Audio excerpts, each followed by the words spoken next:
ఏమిటంటే బ్రాహ్మణ భక్తియు పరహిత రక్తియు.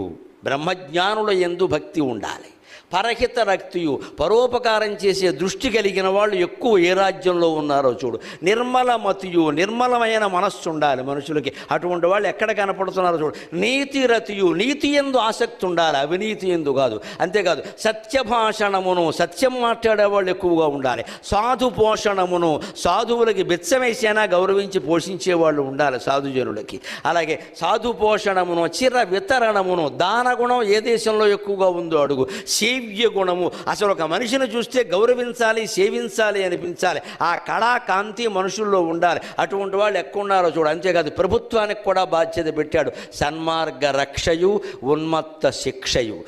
సన్మార్గంలో ఉన్నవాడిని రక్షించే ప్రభువులు ఎక్కడ ఉన్నారో చూడు. దుర్మార్గుల్ని శిక్షించి వెంటనే శిక్ష విధిస్తున్న రాజులు ఎక్కడ ఉన్నారో చూడు. ఖచ్చితంగా సన్మార్గ రక్షయు ఉన్మత్త శిక్షయు. అంచితోదయము కృపాతిశయము. ఏ రాజ్యంలో అభివృద్ధి నిరంతరం జరుగుతుందో చూడు. అంతేకాదు కృపాతిశయము దయగల మానవులు ఏ రాజ్యంలో ఉన్నారో చూడు.